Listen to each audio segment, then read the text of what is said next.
Au cœur de l'innovation, la recherche et la valorisation et l'enseignement supérieur. C'est le thème de cette nouvelle table ronde et je vais demander à nos intervenants de venir s'installer. Le temps de poser quelques mots d'introduction. Oui, la RDI représente une vraie opportunité pour les entreprises réunionnaises de se démarquer économiquement. La Réunion dispose sur son territoire d'un vivier très riche de docteurs à la recherche d'un primo-emploi, sachant que seuls 10% d'entre eux auront la possibilité d'embrasser une carrière académique. En 2021, près de 250 doctorants sont inscrits à l'Université de La Réunion. L'organisation récente des Doctoriales, semaines de sensibilisation à l'entrepreneuriat et à l'innovation à destination des doctorants, nous ont également montré les fortes capacités d'assimilation des grands concepts socles de l'entrepreneuriat par ces derniers. Le territoire semble également disposer des atouts et caractéristiques critiques stratégiques nécessaires pour aller dans le sens des transferts de technologies et de leur valorisation économique différenciante. Je cite: une recherche d'excellence et adaptée aux enjeux locaux, reconnus sur le plan international, de nombreuses entreprises créées dans le secteur de l'innovation et de la connexion digitale, une masse critique de population locale dépassant le million d'habitants à l'horizon 2050, un rayonnement croissant dans le bassin océanique, voire au-delà, au sein des pays de la COI élargie, des marchés émergents comme Madagascar avec une croissance démographique importante. Et ce que l'on constate, c'est qu'en quelques décennies seulement, la Réunion a réussi à marquer plusieurs essais cruciaux pour son développement. Il s'agit maintenant de les transformer. Alors avec nous, pour en parler, Jérôme Gardaudy, directeur de la délégation de l'entrepreneuriat étudiant de La Réunion, maître de conférence également à l'Université de La Réunion, chercheur au laboratoire CEMOA.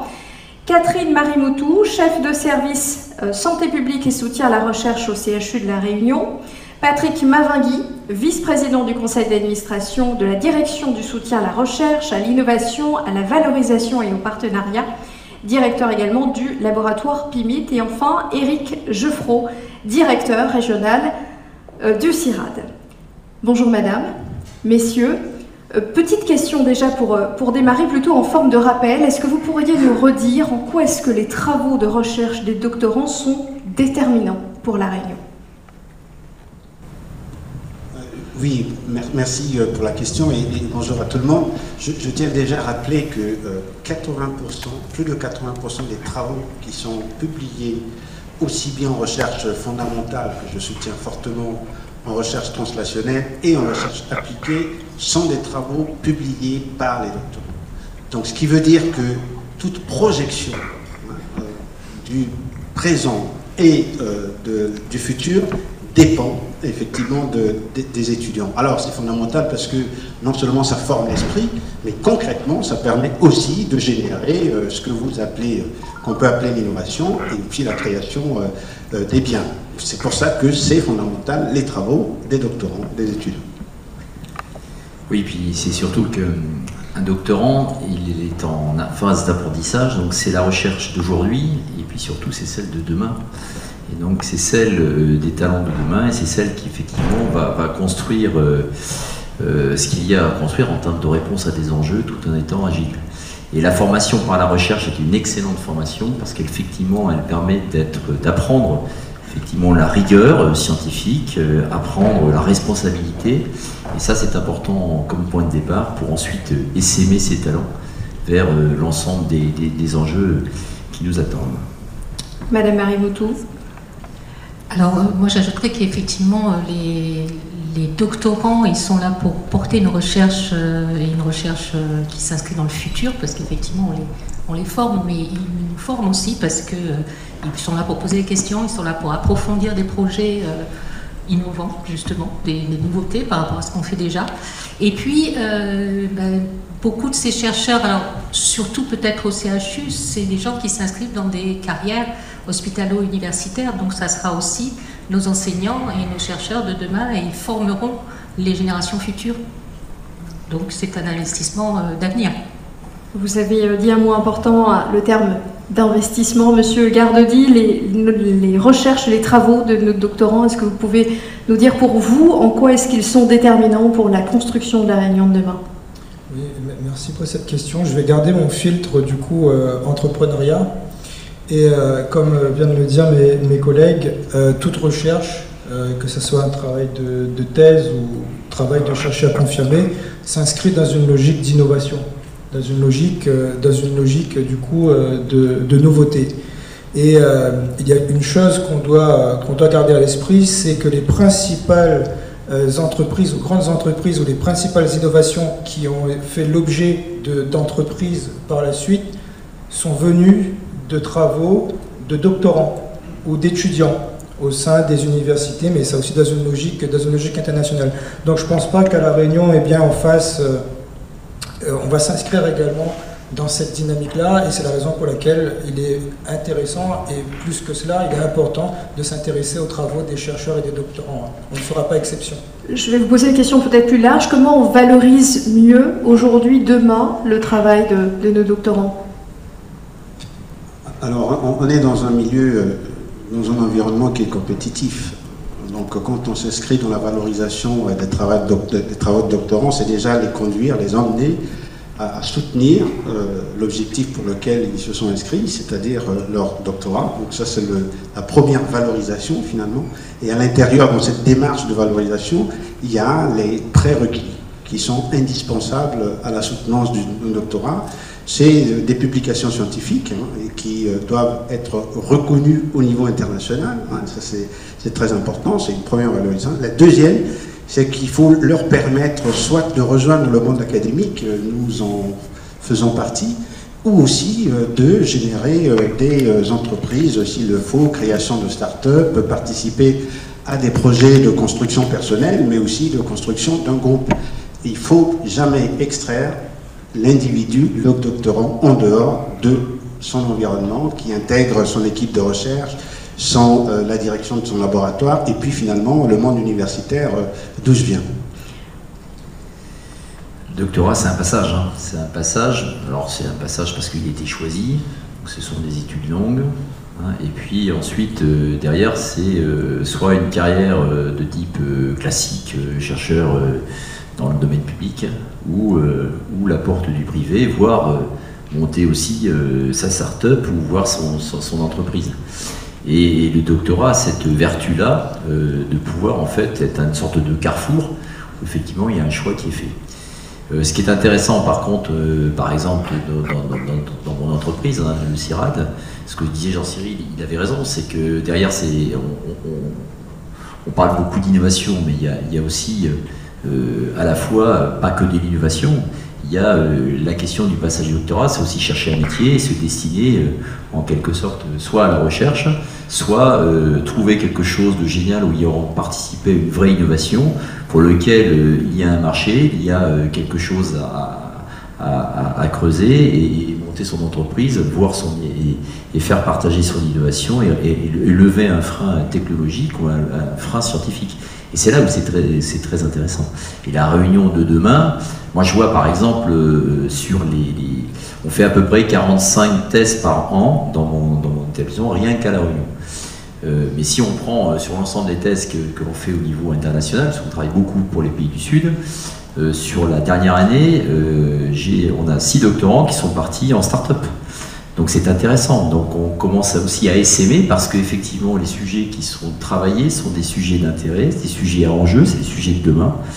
Et c'est là où c'est intéressant et c'est très attractif. Et ils ne sont pas en France, ils sont en métropole ou ils sont à l'étranger. Et ça c'est l'autre côté très enrichissant, doctorant, c'est de donner envie donc, à aller voir aussi ailleurs ce qui se passe.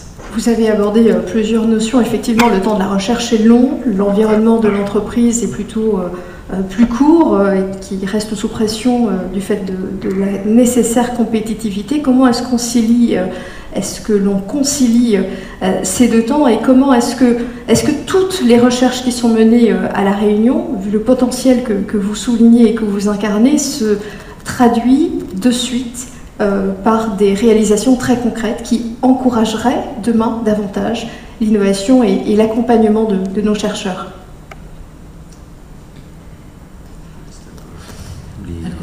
Je pense que ça va dépendre du domaine de recherche.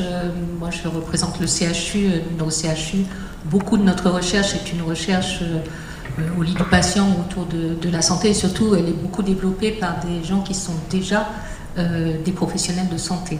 Donc ils vont développer une recherche qui va avoir pour objet d'être utilisée et utile dans leur pratique en général, soit dans la prise en charge, soit dans la prévention. Et le centre d'investigation clinique que je dirige est beaucoup épidémiologie clinique et très axé sur santé publique, prévention. Donc on essaie de développer des choses pour faire des applications en prévention pour la santé des Réunionnais, mais ça peut être pour la santé de tous et ça n'est pas forcément applicable qu'à la Réunion. Donc le développement derrière, ça va être d'essayer de concrétiser l'utilité de ce qu'on a démontré dans la pratique courante. Et en termes de développement personnel et d'avenir, c'est pour beaucoup de nos doctorants en santé, c'est pour des carrières hospitalo-universitaires justement, avec un CHU qui est jeune et qui a très peu d'hospitalo-universitaires, donc il y a ce besoin de créer des gens qui vont développer ça et qui vont être les formateurs des futurs médecins de la Réunion, avec une université qui va probablement développer un cycle complet d'études médicales à très courte échéance. Alors c'est vrai, il y a une diversité, mais il y a des cas concrets qui ont été menés ici avec finalité. Une des vertus de l'île, il ne faut pas oublier, c'est qu'on se trouve dans un hotspot de biodiversité et qu'on valorise beaucoup notre biodiversité végétale, par exemple. Et qu'à l'heure actuelle, il y a des exemples concrets sur les plantes endémiques qui sont effectivement inscrites dans la pharmacopée, dont on en tire des molécules anti-infectieuses qui ont été brevetées. Ça, c'est des cas, moi je donne cet exemple-là parce que c'est des cas concrets qui sont utilisés aussi bien comme molécule antivirale qui pourra être exploitée. Et mon collègue vous dira aussi, dans ce monde d'épidémiologie où on a dans un carrefour d'émergence infectieuse, et on représente un modèle avancé pour lutter contre les maladies infectieuses.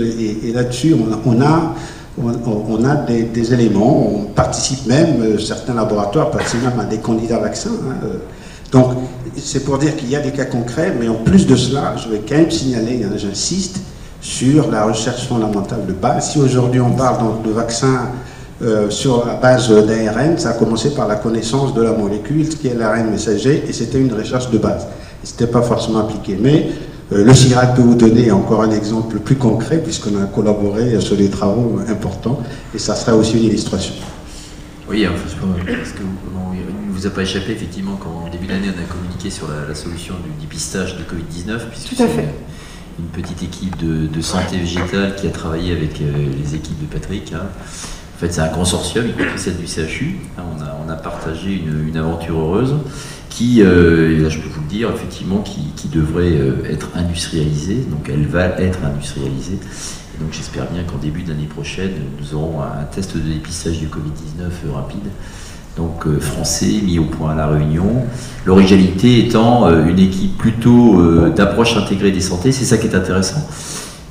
C'est qu'on utilise aujourd'hui dans le domaine médical, mais c'est vrai dans tous les autres domaines, des outils qui nous permettent d'aller beaucoup plus vite, d'être beaucoup plus performants et avec une retombée beaucoup plus transversale qu'on ne peut le penser.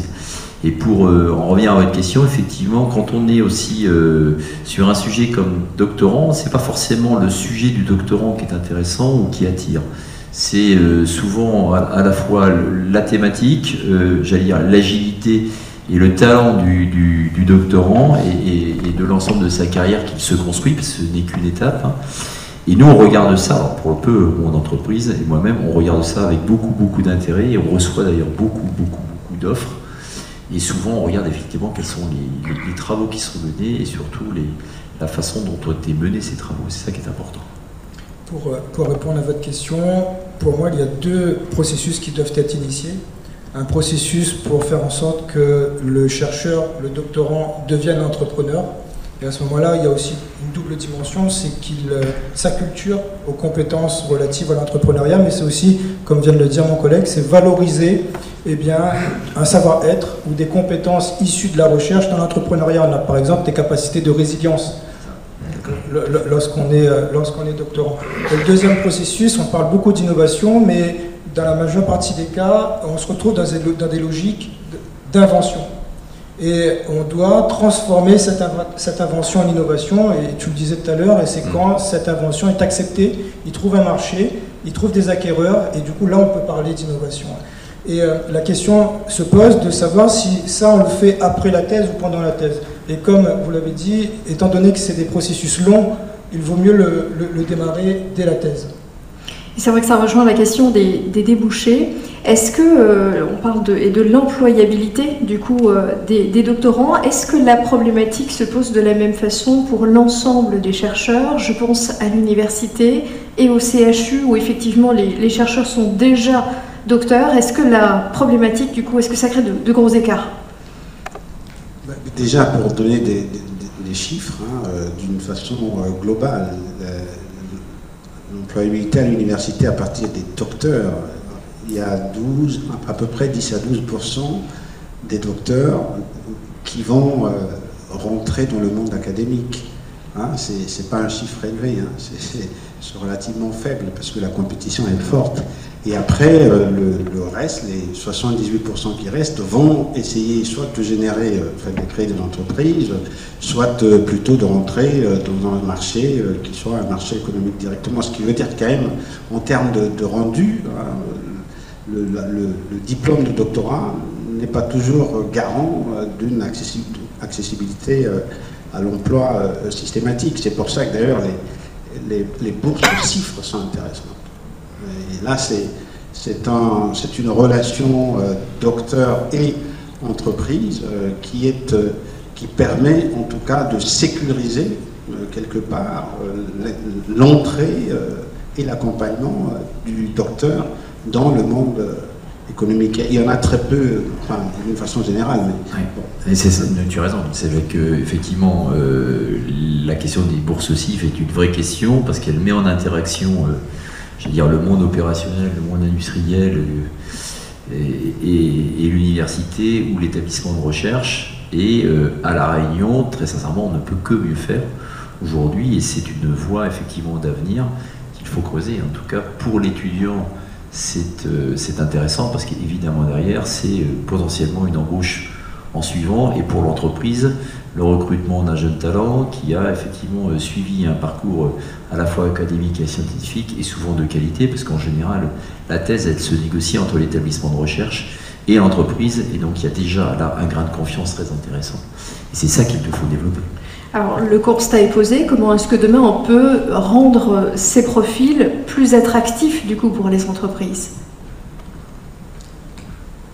Je pense que ça passe déjà par une confiance entre eux et il faut avancer là-dessus très clairement entre les relations entre les établissements de recherche, les universités et le monde de l'entreprise. À La Réunion, on disait tout à l'heure avec Laurent Gaborio, il faut absolument qu'on réussisse à mieux se connaître et à rapprocher tout ça. Le temps économique, le temps de la recherche sont des temps qui seront forcément pas les mêmes, mais on peut quand même essayer de les rapprocher. Et surtout partager les enjeux, et de partager des vrais enjeux, à la fois pour l'université, l'établissement de recherche, bien de mener des recherches qui soient, j'allais dire le mot utile, c'est pas tellement ça, c'est surtout qui correspondent aux besoins des entreprises et sur lesquels qu'il y ait une vraie attractivité, c'est ça l'enjeu. Si on réussit ça, après évidemment derrière, des tests CIF on va en faire, et surtout si en plus on embauche derrière, là, pour le peu, un pays qui arrive à faire ça à tous les coups, c'est un pays heureux et agile, et c'est ce que je souhaite pour La Réunion. Madame Marie-Moutou, vous êtes d'accord? Oui, tout à fait. C'est-à-dire qu'il faut qu'on ait, si on veut être attractif, ou dans le sens où vous l'entendez, et surtout offrir de l'avenir aux chercheurs, il faut travailler sur ce qui va intéresser aussi nos entreprises. Quelque part, développer une recherche qui réponde à un besoin. Alors, c'est pas forcément sur la santé, mais à l'inverse, je dirais que en santé, on a besoin aussi d'innovation et d'innovation technologique quelquefois, et c'est pas effectivement le médecin du CHU qui va faire l'innovation. Il va avoir l'idée, il va avoir le besoin, il va peut-être produire de la recherche pour produire des données qui vont servir à cette innovation, mais derrière le développement technologique, en général, le CHU ne sait pas le faire et n'est pas en capacité de le faire. Donc il faut aussi peut-être travailler davantage avec des entreprises ou favoriser le développement d'entreprises qui vont développer des brevets posés par le CHU ou de l'innovation qui va servir, de l'innovation technologique qui va servir en santé. Un peu sur le principe, si on crée un test de dépistage, après il faut le valoriser. Actuellement au CHU, on développe une recherche en intelligence artificielle pour de l'aide à la décision, de l'amélioration de pronostics sur les patients. Un brevet a été déposé au niveau du CHU, mais reste à passer à l'étape justement j'allais dire d'industrialisation, mais surtout d'atterrissage. Voilà. Et ça, c'est un CHU, c'est pas bien le faire. Donc on a besoin de s'appuyer sur l'entrepreneuriat. Et là, il y a un gap. Très sincèrement, il y a un gap. On parle de la recherche, de la valorisation des savoirs. Est-ce que, selon vous, la recherche a toutes les ressources dont elle a besoin aujourd'hui? On a le potentiel, on a le cadre, on a l'ambition. Bon, il faut quand même... on a des financements. Oui, il faut évoquer les financements.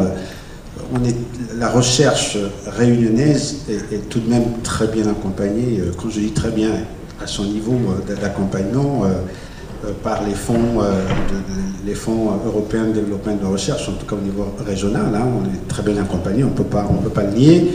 Et les chercheurs aussi au niveau de l'université, je parle au niveau de l'université, vont aussi candidater dans différents guichets au niveau national et au niveau international. Mais ce n'est jamais assez, vous savez, dans ce domaine-là. Et en dehors de parler des recherches et la recherche des fonds, d'ailleurs on passe près de 80% parfois de notre temps à rechercher les financements, il y a aussi le développement des plateformes technologiques. Et là, à La Réunion, on peut aussi se dire, on a été considérablement accompagné par les plateformes technologiques où se déroulent justement les travaux de recherche et d'innovation. La conjonction des deux, donc du potentiel des jeunes qu'on a, des laboratoires, on a 22 unités de recherche à l'Université de La Réunion, dans 9 UMR, ça veut dire qu'on interagit aussi avec les partenaires d'organismes de recherche. Donc nous avons le CIRAD, mais aussi le CNRS, l'INSERM, l'IRD, qui nous permettent aussi finalement de développer, de faire de l'innovation. On parlait aujourd'hui, une des pathologies qui nous embête due à un petit moustique tigre que vous connaissez, donc qui transmet des arbovirus comme la dengue. Il n'y a pas de vaccin, en tout cas vaccin efficace. Ce qui se passe à l'heure actuelle, c'est contrôler les populations. Contrôler les populations de moustiques, c'est développer une nouvelle technologie. Et ça a commencé par une recherche simple où on constatait qu'entre moustique mâle et moustique femelle, ça ne se reproduisait pas. Et en fait, qu'est-ce qui causait ça? On a trouvé l'élément qui causait. C'est aujourd'hui, on est en train de faire ça, une technologie qu'on appelle insecte stérile, qui permet éventuellement de proposer des solutions alternatives aux insecticides. Voilà. Donc les moyens existent, mais ce n'est jamais suffisant. C'est pour ça que lors de la visite de la ministre, on lui a posé les questionnements sur le futur. Donc on candidate sur les programmes d'investissement à venir, mais aussi on aimerait que l'État continue à soutenir des entreprises et cette jeune île qui a encore beaucoup de défis à relever. Alors moi je voudrais compléter sur, bien sûr on candidate tous aux appels d'offres. On a du mal à être compétitif quand même au niveau national sur certains appels d'offres, surtout quand on nous renvoie que nos projets sont très locaux et que du coup, on n'a qu'à chercher des financements locaux. Alors effectivement, on a quand même la ressource de fonds FEDER distribués par la région, mais on ne peut pas tout faire financer par la région. Et bon, voilà, ça peut être difficile. Et ce que je dirais, c'est l'État et les collectivités. Voilà. Parce que je vois le Drari qui est là, il va me dire, monsieur Rally, vous n'avez pas cité l'État. Il y a différentes sources.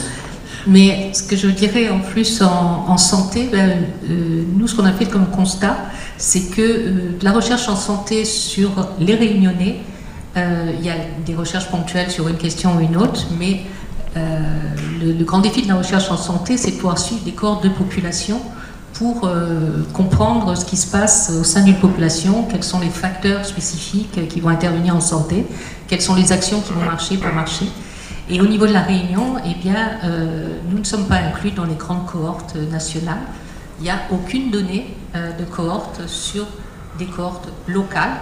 Et par exemple, créer une cohorte, c'est très cher, c'est un travail sur des années de suivi, et on n'a pas vraiment d'appel d'offres qui correspond à un financement spécifique pour des cohortes de Réunionnais, parce que la santé des Réunionnais, elle doit être basée sur les données des Réunionnais et pas sur des données nationales qui ne correspondent pas au profil réunionnais. La santé est une filière d'excellence, il y en a d'autres, M. Gardaudy? Oui, je confirme juste la science à La Réunion, comme elle est heureuse. On a un super partenariat avec les bailleurs, il faut les saluer parce que franchement ils nous soutiennent, même si effectivement derrière il y a toujours des discussions, etc. Parce que effectivement la science coûte cher, hein, mais il faut qu'elle retombe et qu'elle soit agile et qu'elle soit attractive et puis surtout qu'elle atterrisse et qu'elle impacte. Parce que là effectivement derrière on a un degré de confiance qui est quand même naturel. Juste quand même... La recherche, les plateaux de recherche sont avant tout aujourd'hui attractifs parce qu'ils mènent une recherche internationale. Et donc, effectivement, et souvent on nous reproche d'avoir des plateaux et des masses critiques pas suffisantes par rapport effectivement à des masses internationales, mais il faut s'ouvrir et il faut s'ouvrir à l'international très clairement. Et il ne faut pas avoir peur de travailler en meute, et chasser en meute, ensemble, et se rapprocher. Pour effectivement aller travailler avec des labos européens, des labos américains, des labos australiens, etc. et d'être attractif par rapport à cela. Et donc du coup d'ouvrir nos universités à l'extérieur et à l'international par effectivement des travaux de recherche de qualité et d'excellence scientifique qui vont chercher et qui vont irriguer ailleurs. Et c'est bien ces échanges depuis la Réunion vers l'extérieur et l'extérieur vers la Réunion qui créent effectivement ce flux d'intérêt et ce flux attractif. Et pour les entreprises, c'est le même jeu. Il faut qu'effectivement la science travaille main dans la main avec les entreprises et qu'on travaille en meute, et pas qu'à l'échelle évidemment du territoire de la Réunion et du territoire par exemple de l'océan Indien, et qu'on regarde et on sera beaucoup plus fort. Je peux vous assurer qu'actuellement, notamment il y a des grands appels d'offres qui sortent au niveau international. On est frileux parce qu'on hésite parfois parce qu'on est un peu petit, mais à plusieurs on devient un peu plus grand et un peu plus gourmand. Monsieur Gardaudy, vous êtes d'accord? Oui, je laisserai mon collègue vice-président de la recherche compléter ce que je vais dire parce qu'il a une vision beaucoup plus globale du coup de la dynamique recherche sur notre territoire et au sein de notre établissement. Mais à travers ma fenêtre de l'entrepreneuriat, un grand nombre de projets qui nous sont proposés par des doctorants ou par des étudiants relèvent surtout de tout ce qui est développement durable, habitat, préservation de la faune et de la flore et de l'environnement. Donc je pense que ça peut être un signe précurseur de la qualité de nos travaux et de nos recherches à la Réunion. Je voulais juste profiter de l'occasion pour répondre à une précédente question. C'était sur le lien entre entreprise et également la recherche. Tout à fait. Nous, à l'université, on a cette prérogative de développer le plan, de mettre en œuvre le plan Esprit d'entreprendre du ministère de l'Enseignement supérieur, de la Recherche et de l'Innovation sur le territoire. On a eu également la visite de Madame la Ministre la semaine dernière qui a visité notre pôle, et on a un public assez faible sur de l'entrepreneuriat étudiant, c'est le public des doctorants. Un chiffre très marquant, quand on sonde les doctorants, 44% des doctorants pensent à créer une start-up après leur expérience estudiantine, mais uniquement 4% d'entre eux sautent le pas. Et donc, il y a un gap, un fossé entre cette intention et l'action, et l'objectif, véritablement, c'est de combler cet espace. Et aujourd'hui, on est là pour fêter l'incubateur, et on est en train de travailler, mettre en place, du coup, une passerelle entre la recherche et du coup le monde de l'innovation et le monde de l'entrepreneuriat à travers un certain nombre de dispositifs à partir des doctorales, et notamment la mise en place d'un camp d'été pour acculturer et accompagner ces inventions. Merci pour vos précisions. On va arriver à clore en tout cas cette première partie. Et avant d'ouvrir un temps d'échange avec ceux qui souhaitent intervenir, vous demandez, nous projeter tous à la Réunion dans 20 ans, la Réunion innovante. Comment est-ce que vous la voyez en 3 mots ou une image? On commence par vous, Madame Arimoudou. Alors moi je suis restée dans le domaine de la santé, donc la Réunion innovante pour moi c'est des Réunionnais acteurs de leur propre santé par une meilleure connaissance de la santé, de ce qui agit sur la santé à partir de données locales et sans doute grâce à de la e-santé et de la connexion. Merci, monsieur Geoffroy. Pour moi, c'est une réunion qui est agile, en capacité de s'adapter, attractive, résolument tournée vers l'international. Merci. 3 mots. Alors, le premier, c'est connecter. Réunion connectée. Le second, anticipante. Et 3e, pluriel. Quand je dis pluriel, c'est dans le sens de la connexion entre science et société. Pluriel. Très clair, merci, monsieur. Je vais être extrêmement égoïste, du coup, je vais dire, parce que c'est mon domaine de prédilection, je vais dire économie sociale et solidaire, parce que compte tenu des crises auxquelles nous sommes confrontés, les différentes crises auxquelles nous sommes confrontés, nous aspirons tous à un modèle de développement socio-économique plus juste, plus équitable, plus responsable, mieux régulé, et c'est la raison pour laquelle je fais confiance à la recherche dans l'innovation sociale et solidaire. Merci en tout cas pour vos réponses. Nous allons faire passer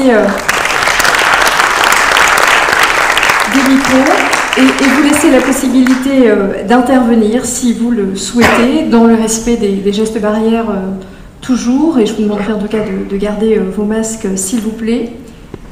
Est-ce que vous souhaitez intervenir ?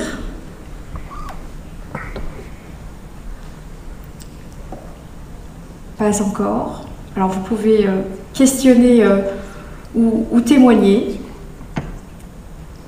le temps que les questions se précisent.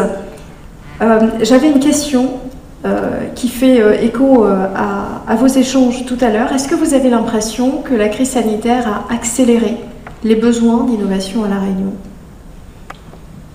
Ça a accéléré les besoins au niveau mondial. En fait, c'est pas que La Réunion. C'est pour ça que je parlais d'anticipation. En fait, on avait un socle de connaissances de base qui était assez solide par rapport à la crise. Socle de base scientifique qui a permis d'ailleurs de réagir par rapport à cette crise en termes technologiques, en termes de recherche.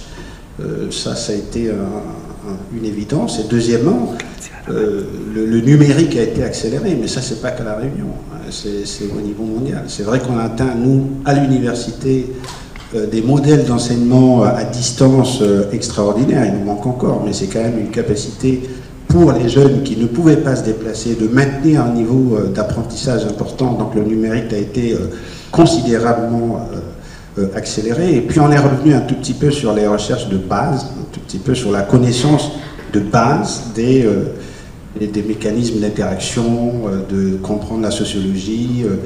Ça, c'est l'anthropologie. C'est des éléments pour lesquels on s'était un peu éloigné à la course à la technologie. On comprend qu'il faut aussi intégrer ces éléments-là pour que la qualité de vie et de travail, y compris des doctorants, puisse être en phase avec le progrès qu'on souhaite. Donc, c'est vrai, il y a une adaptation forte, une accélération de l'innovation dans différents domaines, y compris de la connexion, de l'assistance des personnes âgées par rapport à leur mobilité, leur connectivité. Et ça, c'est les éléments qu'on a vus naître, en tout cas récemment, de façon accélérée.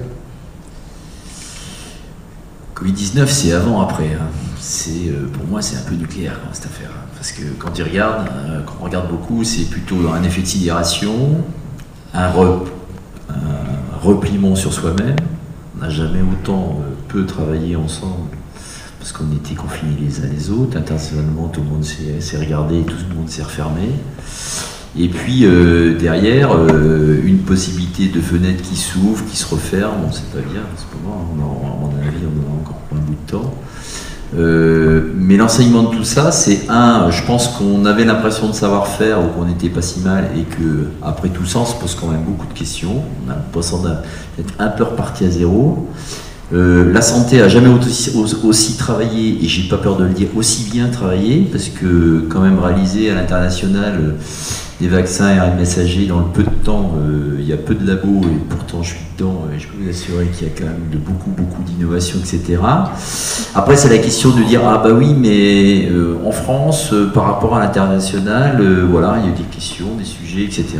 Moi, je peux vous assurer qu'on a une recherche française qui est excellente, et qu'on n'a pas perdu pied, bien au contraire, et surtout, il faut regarder à l'international, et regarder le nombre de chercheurs français qui travaillent dans des grands laboratoires à l'international et qui font avancer les choses. Donc oui, la recherche, si on prend l'angle de la recherche, puisque c'est le sujet d'aujourd'hui de la science, hein, oui, il y a beaucoup de talent, il y a beaucoup de recherche, et ça nous a mis un coup de pied aux fesses pour essayer d'avancer. Et le dernier sujet, c'est effectivement, j'allais dire un peu égoïstement, ça nous a montré qu'il va falloir qu'on se débrouille aussi par soi-même et qu'on ne peut pas compter que sur l'extérieur, qu'en Chine, il n'y a pas toutes les solutions et qu'elles seraient bien mieux chez nous, voilà, et vice-versa. Je pense que c'est ce que tout le monde pense dans le monde d'entreprise, ou les gens qui sont directement concernés, et au contraire, ça nous permet de nous donner de travailler encore mieux, mais ensemble, et avoir des solutions locales. Très bien, alors vous avez toujours la possibilité d'intervenir. Une main s'est levée, par ici. Est-ce que je peux vous demander de vous représenter, s'il vous plaît? Merci.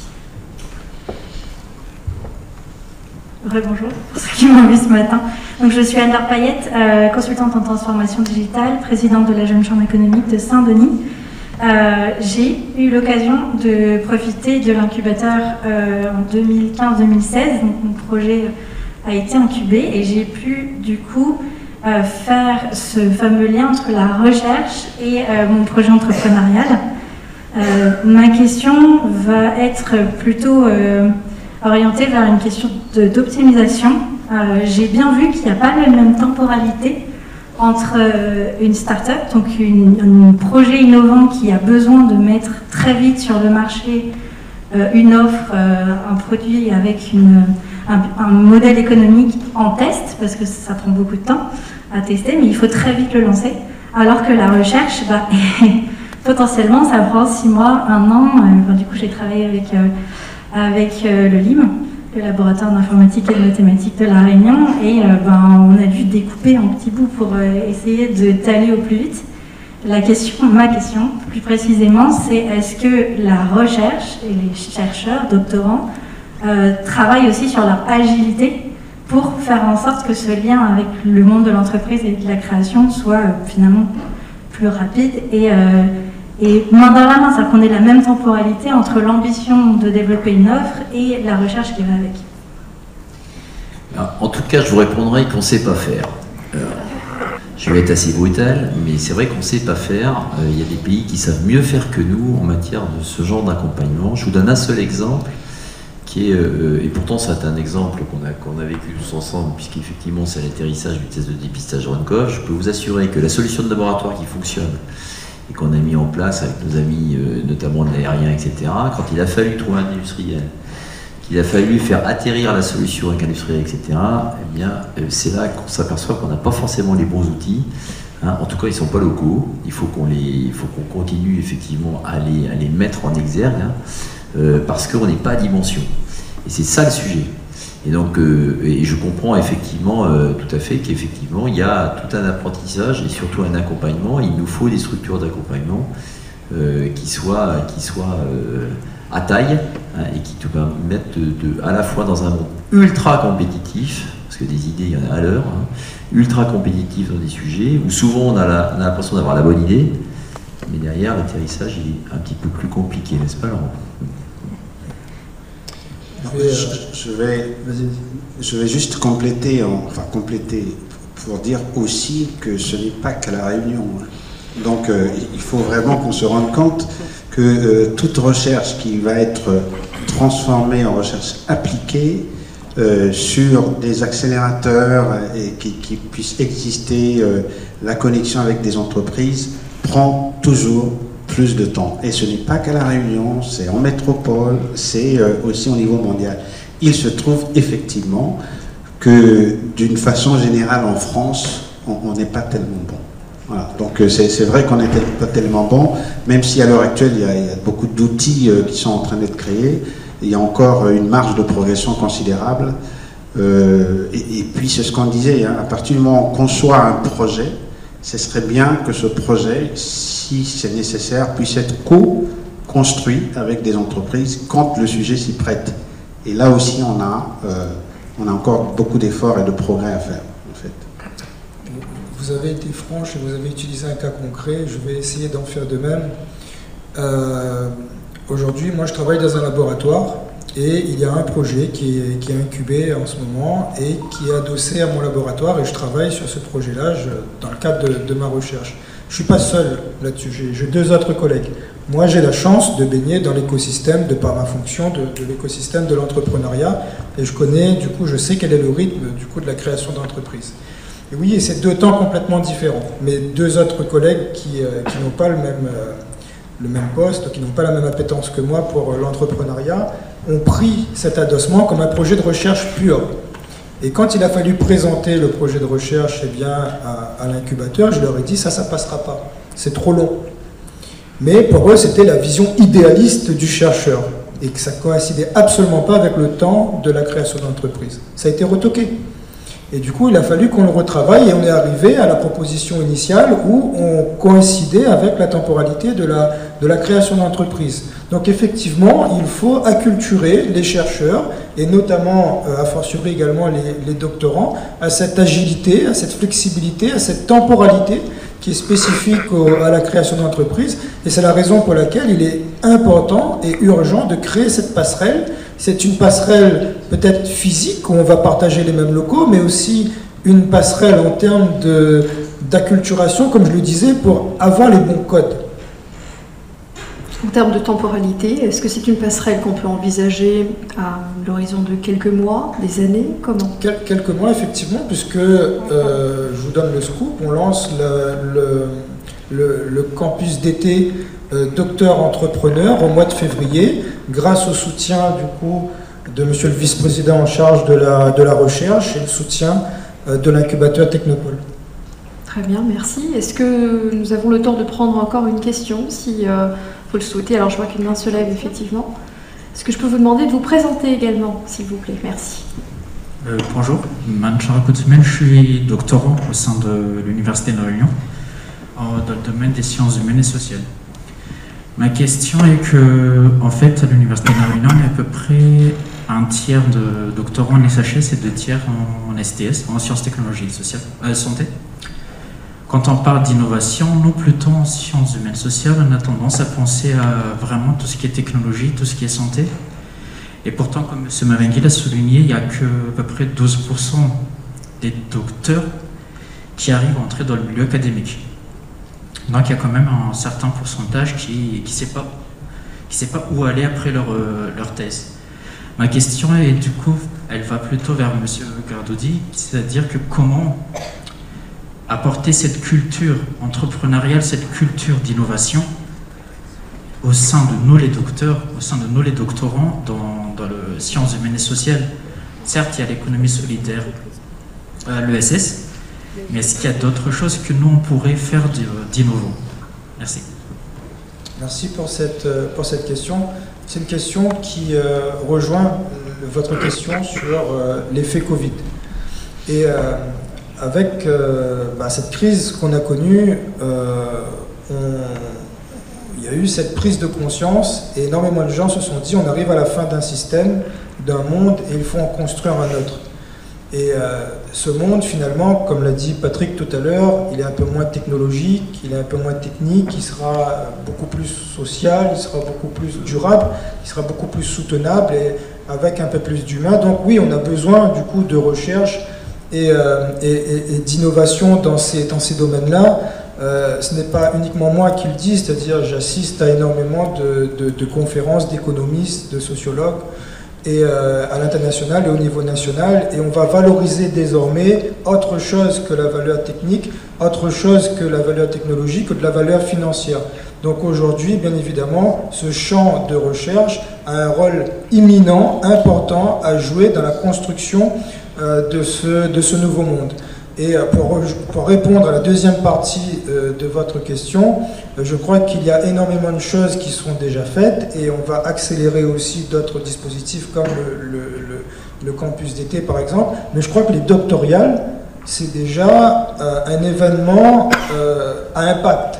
J'ai eu l'occasion, j'ai été invité, j'ai eu l'occasion d'assister au doctoral et j'ai été agréablement surpris de voir que des équipes mixant les spécificités, pouvaient faire preuve d'intérêt pour l'entrepreneuriat, pour l'innovation, et pouvaient sortir également de beaux projets pour le territoire. Et à la fin, en échangeant avec l'ensemble des doctorants, quelle que soit leur catégorie de recherche, domaine de recherche, j'ai cru comprendre que la majeure partie d'entre eux voulaient tendre vers une valorisation de leur recherche.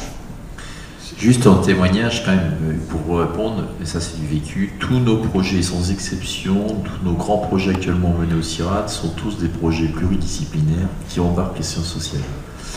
On est confronté à une réalité, c'est de faire accepter les produits de la recherche par la société. Si vous ne travaillez pas au départ sur ces questions-là, on n'y arrivera jamais. Il y aura autant de questions qui vont être posées si vous ne faites pas cela, au contraire. Et donc du coup, c'est un peu, on prend le problème à l'inverse, c'est-à-dire qu'effectivement, on regarde par rapport à nos projets, quel est l'impact, hein, et on fait l'impact avant d'avoir même commencé à travailler, hein, et on travaille directement effectivement sur ces sciences sociales qui sont très très importantes. C'est exactement ce que je voulais rajouter, hein, c'est l'acceptabilité de toute technologie qu'on fait. Hein. Donc la partie sciences humaines et sociales est absolument fondamentale. On est maintenant dans des changements climatiques importants, droit au climat, droit à la santé, gestion de la santé. Effectivement, je pense que toutes ces questions-là sont du domaine des sciences humaines et sociales. Donc l'interaction entre les deux devient indispensable. Et c'est vrai que quand on parle technologie, on a l'impression que toute technologie n'est que technique. Non, ben oui, elle est technique, mais elle est aussi sociale dans sa technicité. Donc c'est ça qui est absolument nécessaire. Il y a tous les projets d'ailleurs en sciences, y compris au niveau européen, vous demandent estimer l'impact et quelle est la recevabilité ou l'acceptabilité de vos projets. Donc en fait, les doctorales ont permis, mais vont nous permettre aussi d'aller plus loin dans cette interaction un peu binaire et finalement pluridisciplinaire qui permettrait d'intégrer sciences et société. D'ailleurs, c'est un leitmotiv important au niveau national à l'heure actuelle. On parle de sciences et société qui est mise en avant. Oui, je dirais que c'est particulièrement important en santé. Hein. La santé doit s'appuyer sur les sciences sociales, notamment pour l'appropriation. Il n'y a pas que la technologie, mais simplement la prévention. Hein. La prévention en santé, il faut que les gens se l'approprient. Et on se l'approprie différemment en fonction de son environnement, de sa culture, etc. Et donc il faut qu'on puisse prendre ça en considération. Donc c'est vrai, Patrick le disait tout à l'heure, finalement la crise Covid, elle nous a aussi ramené à des basiques, comme il disait, c'est-à-dire que il faut comprendre dans quel environnement on travaille, avec qui et pour qui on développe des choses et comment les gens vont se les approprier et travailler avec. Donc nos projets... Ici, l'innovation de la Réunion, finalement, ça serait de bien travailler tous ensemble avec des choses qui soient réfléchies globalement, dans leur globalité, y compris dans leur acceptabilité ou applicabilité à la société. Et c'est encore plus vrai dans une société pluriculturelle et avec énormément d'enjeux et d'inégalités de santé dont il faut tenir compte. Et cette inégalité de santé à la Réunion, elle est énorme, parce que les inégalités sociales sont énormes. Et c'est souvent un frein, c'est un frein à beaucoup de choses. Et donc il faut trouver comment passer ces freins. Et ça, c'est de la recherche en sciences sociales, beaucoup plus qu'en médecine ou en technologie. Voilà. Et moi, je voulais juste compléter une chose par rapport à ce qu'on a dit tout à l'heure, c'est l'intérêt de la Réunion et l'innovation locale, c'est qu'on dit toujours qu'on est petit et on est loin, mais justement, comme on est relativement petit, on est proche et on peut davantage travailler ensemble. Et c'est ça notre force finalement et la force qu'on peut développer.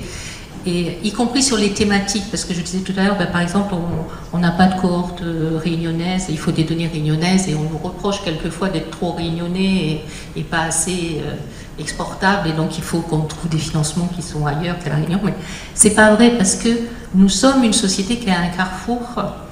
C'est un carrefour culturel, c'est un carrefour multiethnique, mais c'est aussi un carrefour d'enjeux de santé. Nous avons des maladies métaboliques énormément, mais nous avons une exposition aux maladies infectieuses et une incubation entre maladies infectieuses, maladies métaboliques, maladies cardiaques. On en a beaucoup parlé pour le Covid. Hein, on a bien vu que le Covid, il n'atteignait pas tout le monde pareil en fonction de du niveau de santé qu'on avait, des facteurs qu'on avait. Et on a à La Réunion une population sur laquelle on peut faire des études beaucoup plus poussées parce qu'il y a cette interaction, parce qu'il y a des caractéristiques ethniques qui sont finalement exportables à beaucoup de monde, autour de nous dans le bassin de l'océan Indien, mais plus loin, sur l'Afrique, sur l'Asie, sur d'autres sociétés multiethniques. Et donc, on a un potentiel de choses à exporter, à innover. Et il faut qu'on soit innovateur là-dedans. Et notre futur et notre capacité, c'est aussi de former des gens, pas seulement pour qu'ils fassent de l'entrepreneuriat ici ou des études ici, mais qu'ils aillent faire des choses ailleurs. Il faut aussi qu'on se vende à l'international. Merci beaucoup. On arrive au terme de cette table ronde. Merci pour vos questions et vos réponses.